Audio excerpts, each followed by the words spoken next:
Hey folks, buckle up because today we're diving headfirst into the kind of suburban nightmare that makes you laugh through gritted teeth while your blood pressure hits the roof. You know those quiet little neighborhoods where everyone waves from their perfectly manicured lawns and pretends everything's just peachy? Yeah, welcome to Harmony Grove Estates in suburban New Hampshire, where the HOA doesn't just run the place.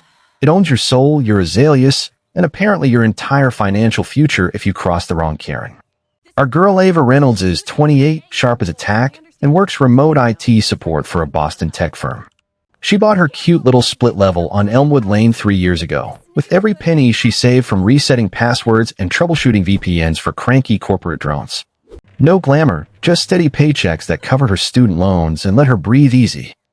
Or at least they did until Karen Whitaker decided Ava's garden was a threat to Western civilization. Karen, oh man, picture this absolute unit of a woman, 50-something, easily 250-pound of entitlement stuffed into a bright fuchsia blazer that screams, "I bought this at the mall's power suit section," fake pearls the size of golf balls, and a clipboard that might as well be a medieval mace. She's HOA president, self-appointed guardian of property values, and she patrols the streets in her white golf cart like a dictator on wheels. You guys, the way she smiles at you with that sugary bless your heart, while her eyes say, "I will bury you in fines," is comedy gold until it's aimed at you. It started small, the way these things always do. A polite HOA letter in Ava's mailbox about non-compliant flower pots. The pots were terracotta, the approved color. Apparently, Harmony beige. Ava rolled her eyes, painted them, and moved on. Then came the next letter, her remote work car parked in the driveway for more than 4 hours. Karen had timed it with a stopwatch. Ava laughed it off at first, and Cassidy over the phone. They can't actually control everything. Famous last words. 3 weeks later, on a gray Thursday that smelled like rain and regret, Ava wrapped up a brutal server crash shift, eyes burning from screens, and just wanted leftover pasta and silence. But there was Karen, standing on her porch in that ridiculous fuchsia suit, husband Ron looming behind her like a hired thug. Papers in hand. "Ava, honey," Karen cooed in that fake sweet voice. "The board has an exciting opportunity for the community. A special assessment for the new Harmony Plaza project. Prime retail space. From you as a co-signer on the community loan. It's for our future." Ava stood there, keys still in her hand. "I'm tired, Karen." Ron stepped forward, voice edged like a cheap steak knife. "It's time sensitive." They didn't sit. Brochure across the porch, railing like it was a royal decree. Strip mall. Half market value. The family, the community, would all benefit. Ava's savings, the one she hoarded living frugally while paying her HOA dues on time every single month, were suddenly the magic piggy bank. "I don't have that kind of money," Ava said, keeping her tone neutral. Karen's smile didn't even flicker. "Don't lie to the board, dear. You've been hoarding while the rest of us sacrifice. You guys, the sheer audacity." Reed always had some big project that needed just a little more capital. Sound familiar? This was classic HOA Karen, preaching community spirit while her hands stayed firmly in your pocket. Ava stood her ground. The porch got real small real fast. Ron's neck turned that special shade of rage red. Karen's voice went from sugar to steel. "This is a community matter. We all agreed to." Ava's house. Her rules. Turned to go inside, and that's when the mask slipped. Ron grabbed her shoulder, spun her around. "You're going to sign these papers tonight, one way or another." The first slap landed across Ava's cheek like a thunderclap. Stars exploded behind her eyes. She tasted copper. Karen just stood there, dish towel hands wringing, watching like it was a minor HOA violation. "She'll come around," Karen murmured. "She always does." Ava stumbled inside, locked the door, shoved her desk against it with shaking hands. Bruises already blooming purple and black across her face. She grabbed her backpack, laptop, phone, wallet, the essentials, and climbed out the bedroom window onto the back porch roof like she was 19 again, sneaking out for bad decisions. Only this time, the bad decision was staying silent. She dropped to the frost-crisp grass, ankle twinging, and ran through backyards until the only sound was her own ragged breathing and the distant hum of Karen's golf cart circling like a shark. She ended up at a 24-hour diner, face throbbing under fluorescent lights. The waitress brought ice without a word. Ava sat until dawn, scrolling contacts until she found Cassidy, cousin HVAC tech, the only family who'd ever called Karen's brand a crazy exactly what was. Cassidy showed up in her old Subaru, took one look at the bruises, and said, "We're getting you out of here." The drive to Cassidy's modest one-bedroom above the hardware store in Manchester was quiet. No empty reassurances, just the steady hum of tires and the occasional glance at Ava's swelling face. Cassidy's hands were steady as she cleaned the cuts later, documenting every bruise with clinical precision. "We photograph everything," she said. "Options, not drama." Ava nodded, still numb. Station. 3 hours of repeating the story under harsh lights while officers asked the usual victim-blaming gems. "Why didn't you leave sooner?" "You sure it wasn't just a disagreement?" Cassidy sat in the waiting room like a silent bodyguard. When Ava finally emerged, drained, they grabbed Foe and headed to the bank. Branch manager Patricia took one look at Ava's face and ushered them into her office. The loan application Karen had pushed, filed 2 weeks earlier under Ava's name. Forged signature. Different contact number. Karen Whitaker herself, with her real phone and a signature that looked close enough to pass casual inspection. "This is fraud," Ava whispered. "Identity theft." Patricia printed everything, flagged the account, and helped file fraud alerts with all 3 credit bureaus. Then came the real gut punch, a brand new LLC, HG Investments LLC, registered with Ava listed as 49% silent partner. Karen as managing partner. Just enough liability, zero control. The room spun. As for months. Back at Cassidy's, Ava spent the afternoon on the phone. Secretary of State, FDC, credit cards, bank alerts. Every call was another wall between her old life and whatever came next. Her phone blew up with voicemails from Karen. First the fake concern, "Ava honey, community is worried." Then the mask-off threats, "You think you're smart running away? We know where you work. How do you think your boss will feel about an employee involved in community fraud?" Cassidy listened to the last one and grinned like a wolf. Witness tampering.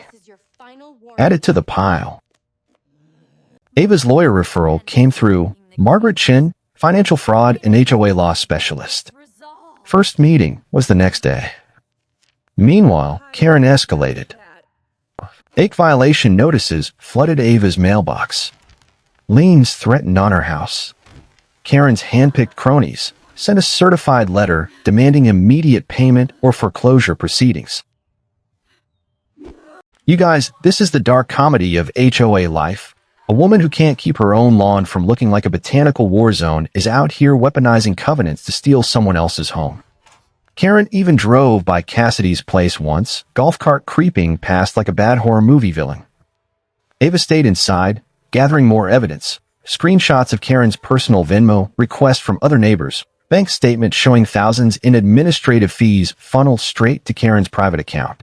The bruises faded to green and yellow, but the fire in Ava's chest only grew. She wasn't the quiet IT girl anymore.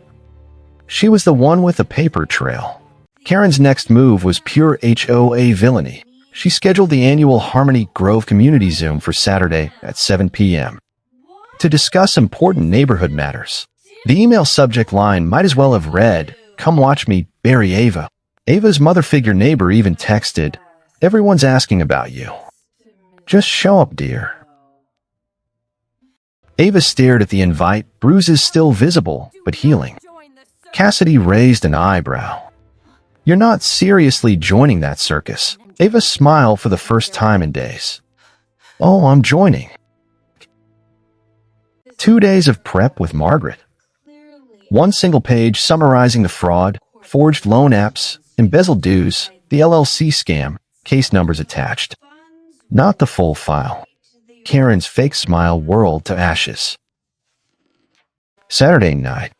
City's living room, laptop open. Camera off. The Brady Bunch grid filled with familiar faces. Nosy Mrs. Thompson with her perfect begonias, the retired accountant who always sided with Karen, families laughing about holiday plans like nothing was wrong. And dead center, Karen in full fuchsia glory, Ron hovering like a loyal attack dog. "Is Ava here?" someone asked. Karen's voice dripped honey. Difficulties. You know how she is with technology. The small talk dragged. Thing on the new plaza project. Ava's blood boiled. Just another grift dressed up as community spirit. Finally, Ava unmuted. Chatter like a gunshot. 23 faces turned toward her black square. "I'm here," Ava said calmly. "And I have something to share." Karen's smile froze. "Maybe we can talk privately after." Please, I didn't mean for this to happen. Ava clicked her camera on. Grid. Her bruised face filled the screen in living color, purple fading to yellow, cut lips still healing. "I just have one thing to read," she said, holding up the paper. Her hands didn't shake. From the Office of the Attorney General Financial Crimes Division, case number 2024 FCU 1147. Summary of charges pending investigation. Deborah Whitaker and Ronald Whitaker are under investigation for conspiracy to commit wire fraud, aggravated identity theft, and embezzlement of homeowners association funds totaling over $87,000. Evidence includes forged signatures on loan applications in the name of resident Ava Reynolds, creation of fraudulent LLCs using her personal information without consent, and diversion of HOA dues into personal accounts. Dead silence. Karen, please calm down. This is getting out of hand. Karen's face went beet red. You're Ava. You delivered She's lying. authority. Karen, with all due respect, the data clearly... Ava kept reading, voice steady. Bank records show transfers to personal Venmo accounts labeled administrative bonus. Photographic evidence of physical assault when resident refused to comply. Full file forwarded to authorities and every member of this Zoom. The chat exploded. Type, "H my God," in all caps. The accountant started demanding answers. One neighbor, a quiet single dad who'd been fined into oblivion last year, unmuted. "I've been saying something was off for months." Karen tried to shut the meeting down. Technical difficulties, she claimed. But Ava had already screen shared the bank docs. Clear as day. I can't see any Ava's forged one. to reschedule this right now. The Zoom call that was supposed to be Karen's victory lap became her public execution. The fallout was glorious. The Attorney General's office had opened a full investigation.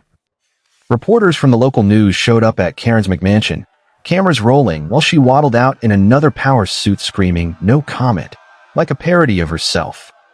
Neighbors who'd lived in fear of her clipboard for years started coming forward with their own stories. Forged violation notices, inflated fines, little kickbacks. Ava stayed at Cassidy's, working remotely, watching the justice porn unfold in real time. The HOA board held an emergency meeting and voted Karen out 100%. Her replacement, the quiet single dad who'd spoken up on the Zoom. First order of business, audit every penny. Karen's husband Ron tried the usual playbook, showing up at Ava's old house with flowers and a "let's be reasonable" speech. Neighbors filmed it on their Ring cameras. The footage went viral in the local Facebook group with a caption, "Oh, Karen's muscle still trying to intimidate." Margaret Chen called daily with updates. The evidence was ironclad. Embezzlement spreadsheets. Bragging to a crony about handling the Reynolds problem. Federal charges were likely. But the sweetest part, the community that had once treated Karen like royalty turned on her like sharks smelling blood. The same people who used to nod along while she fined them for tacky holiday lights now left passive-aggressive notes on her golf cart. One neighbor replaced his perfectly compliant lawn with plastic pink flamingos just to rub it in. Ava laughed, really laughed, for the first time in weeks when Cassidy showed her the memes circulating. Karen's face photoshopped onto a cartoon dictator with a caption, "HOA or bust." Dark humor at its finest. The investigation snowballed. across state lines. Turns out Karen had pulled similar scams in her last neighborhood before moving to Harmony Grove. Old victims surfaced. Statement. Same pattern. Charming at first, then the request, then the threats. I wish I'd had the courage to unmute. Karen's defense. Classic. She claimed she was just protecting property values and that Ava was a troublemaker with an agenda. Her lawyer tried to paint her as a victim of stress from volunteer work. The judge wasn't buying it. Especially not after the photos of Ava's face and the mountain of bank records. Ava testified in the pre-trial hearings. She walked into the courtroom in a simple blazer, bruises gone but the memory fresh. She told the truth without drama, just facts. The jury watched the Zoom recording. Karen's face on screen when Ava dropped the bomb was priceless. Pure panic under all that makeup. The support from the neighborhood was overwhelming. Neighbors who once crossed the street to avoid Karen now dropped off casseroles at Cassidy's with notes that read, "Thank you for speaking up." Even Great Aunt Rose, the one who'd lived through 3 different HOA, sent a handwritten card, "Stand tall, dear. Your grandmother would be proud." Karen's world crumbled in slow motion. Her house went on the market by owner because no realtor would touch her. Ron moved out after the 4th reporter camped in their driveway. The golf cart sat rusting in the garage like a fallen monument to petty tyranny. Sentencing day arrived on a crisp February morning. Karen stood in court looking smaller somehow, still in the fuchsia suit, but it hung looser now. The judge laid it out. 25 years for the fraud and embezzlement, plus assault charges. Restitution to every affected homeowner. Lifetime ban from any HOA board in the state. Karen's last words as the marshals led her away? "This is a witch hunt." Ava didn't even blink. Satisfied smile of someone who'd climbed out a window with a bruised face and come back swinging with nothing but truth and paperwork. Outside the courthouse, the victims gathered. Old neighbors, new friends, people who'd finally found their voices. They raised coffee cups and a makeshift toast. "To unmute," someone said. Ava moved back into her house a month later. The HOA, now run by reasonable people, had already reversed every fraudulent fine. Her garden bloomed in whatever color she damn well pleased. She kept the terracotta pots as a victory trophy. The community Zoom calls continued, but now they were real discussions instead of Karen's coronation ceremonies. Ava joined them with her camera on, no longer hiding. Sometimes she caught her own reflection in the screen, stronger, steadier, the woman who refused to stay silent. In the end, Karen didn't just lose her power. She lost the illusion that petty tyrants could keep stealing from quiet people forever. And Ava? She got her life back, plus something better. The knowledge that one voice, unmuted at the right moment, can topple an entire empire of fuchsia blazers and fake community spirit. Sometimes justice isn't loud thunder. It's a single line read on a Zoom call and the slow, delicious collapse that follows.